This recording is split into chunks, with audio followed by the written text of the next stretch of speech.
Good morning. Well, today I want to introduce you to one of the bravest, most courageous, and inspiring human beings that I have ever met. His name is Jonathan Pitre, and he's 14 years old. His story will both break and embolden your heart. Jonathan suffers from EB, the worst disease you've probably never heard of. It is a rare but debilitating condition that makes his skin extremely fragile and prone to blistering.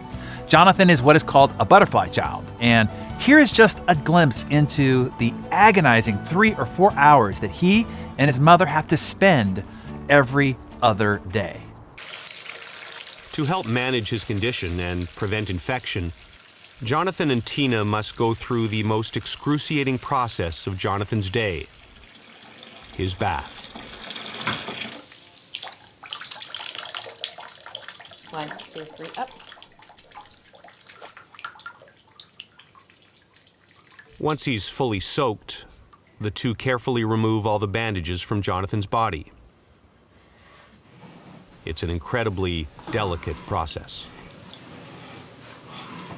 It's always that battle between pain and not. What? Nothing, I just want you to keep taking your dressing off. Is there more skin on your hand?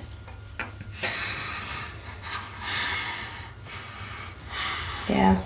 I saw it, Johnny. You didn't have to show me. I know, I saw that too.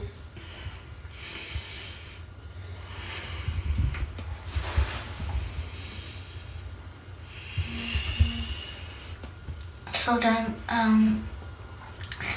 it really hurts for her, obviously.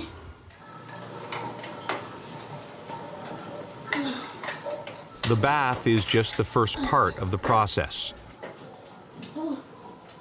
The second part involves putting a new set of dressings on his body. In total, the bath and dressing can take over 3 hours, and Jonathan and Tina must do it every other day.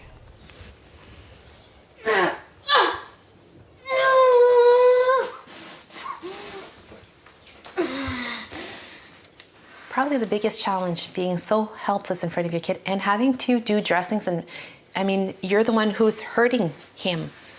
Now, after watching that, try to ever complain about anything, ever again. Oh, you didn't make the sale? You lost your job? Traffic? Spouse not meeting your needs? Kids driving you crazy? Bad weather? Bad hair day? You got a hangnail, a little tired, feeling stressed? Ad nauseum? You feel kind of bad now? After spending time with Jonathan, I did too. Jonathan has helped eliminate any excuses you or I ever can possibly come up with. When I asked Jonathan how in the world he is able to endure and make it through so much pain, he taught me one of his tricks, as he calls it, on how he's able to push himself through and past his pain threshold. I'm telling you, this trick has forever since changed my ability to endure pain and see things through. Jonathan calls it going into the void. When Jonathan starts hitting his pain threshold, he mentally steps into a dark room where in the middle of the room, there's a little candle that's flickering. He pours all his pain into that candle flame. The flame is his will and determination.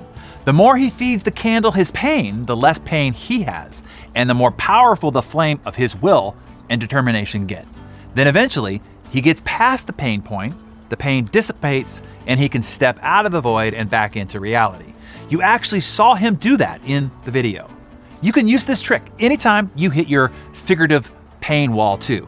It could be the pain that you feel while running or working out. When you feel the pain, feed the flame. It could be the pain or tedium you feel when prospecting. When you feel the pain, don't quit or slow down, just start feeding the flame. It could simply be the stress or frustration or anxiousness that you're feeling due to a particular circumstance. Enter the void and feed your candlelight with all the pain, stress, and frustration and anxiousness that you might have. What is happening here is this. First of all, physically, you are far more powerful than your mind lets you be. You can handle way more than you think you can. Meeting Jonathan hopefully reminded you of that. What this self-hypnosis does, it gets your mind to focus outside of yourself by focusing on the flame. Then mentally, it gets the negative energy out of your body as you mentally feed the flame, and then simultaneously, you're mentally building the flame of your will and your determination and your valor. It's a really great trick.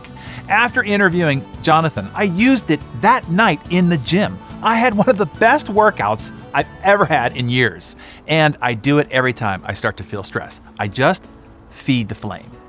Try it today. Once you start to feel pain, step into the void of that dark room with a candle flame lit in the middle and feed the flame your pain. And as it grows, so will your will and determination. Share your thoughts about this or what you do to push yourself past your pain threshold on a regular basis in the comments below.